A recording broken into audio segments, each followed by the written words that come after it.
وَلْتَكُنْ مِنْكُمْ أُمَّةٌ يَدْعُونَ إِلَى الْخَيْرِ وَيَأْمُرُونَ بِالْمَعْرُوفِ وَيَنْهَوْنَ عَنِ الْمُنْكَرِ وَأُولَئِكَ هُمُ الْمُفْلِحُونَ. Apa saja amalan yang bisa menebus dosa, yang paling agung, yang paling besar, bahkan ini kuncinya, pokoknya, yaitu tauhidullahi jalla wa ala, mentauhidkan Allah subhanahu wa ta'ala.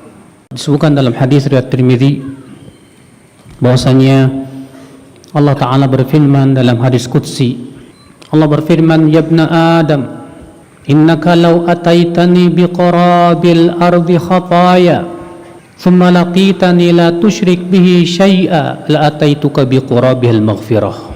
Wahai anak Adam, sesungguhnya engkau bila datang kepadaku membawa dosa sepenuh bumi, bayangkan, kemudian engkau bertemu denganku, yaitu meninggal dalam keadaan engkau tidak mempersekutukan aku sedikit pun juga, maka aku akan datang kepadamu dengan membawa ampunan sepenuh bumi juga. Ternyata orang yang wafat di atas tauhid, wafat dalam keadaan ia tidak mempersekutukan Allah sedikit pun juga, dan ia memiliki dosa sepenuh bumi, ternyata Allah mengatakan aku akan datang membawa ampunan sepenuh bumi. Bayangkan. Dalam hadis riwayat Ibnu Majah, Nabi SAW bersabda, yusahu birajulin yaumal qiyamati amamal khalaiq. Nanti pada hari kiamat, kata Rasulullah, ada seorang laki-laki yang akan dipanggil di hadapan seluruh manusia. Fatu'radu lahu tis'atun wa tis'una sijillan. Lalu kemudian akan ditampakkan kepadanya 99 catatan. Kullu sijillin maddal basar. Setiap catatan itu sejauh mata memandang, isinya dosa dan dosa. Masya Allah. Lalu Allah berfirman kepada si hamba ini, atunkiru hadha, hai hambaku, apakah engkau mengingkari dosa-dosamu yang banyak ini? Si hamba berkata, la ya Rabb, tidak ya Allah. Allah berfirman lagi, adzalamat ka katabatul hafizun, apakah malaikat yang mencatat amalmu telah menzalimi kamu? Maka si hamba ini berkata, la ya Rabb.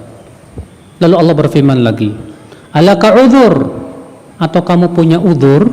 Si hamba kembali berkata, la ya Rabb, tidak ya Allah. Ini si hamba sudah yakin akan dilemparkan ke dalam api neraka. Maka Allah berfirman, bala innalaka indana hasanah, ya, engkau memiliki satu kebaikan di sisi kami. Fatukhraju lahu bitaqah, lalu dikeluarkanlah, kata Rasulullah, sebuah kartu. Kartu itu bertuliskan asyhadu an la ilaha illallah. Si hamba ini rupanya sewaktu hidupnya tidak pernah mempersekutukan Allah subhanahu wa ta'ala.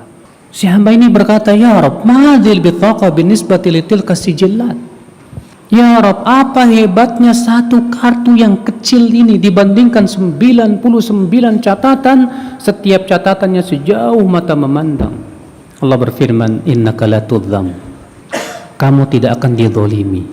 Lalu dibawakanlah timbangan, disimpan 99 catatan itu dalam satu neraca, dan satu kartu yang bertuliskan asyhadu an la ilaha illallah disimpan dalam neraca yang satunya lagi. Apa yang terjadi, Pak? Fatashatis sijillat, 99 catatan itu menjadi ringan. Wasaqulatil bitaqah, dan kartu la ilaha illallah itu menjadi berat. Maka Allah pun mengampuni dosa-dosa dia. Luar biasa. Maka dari itulah kata para ulama, semakin sempurna tauhid seorang hamba, semakin mampu ia menghancurkan dosa. Tapi semakin kurang sempurna tauhid seorang hamba, semakin ia lemah untuk menghancurkan dosa-dosa.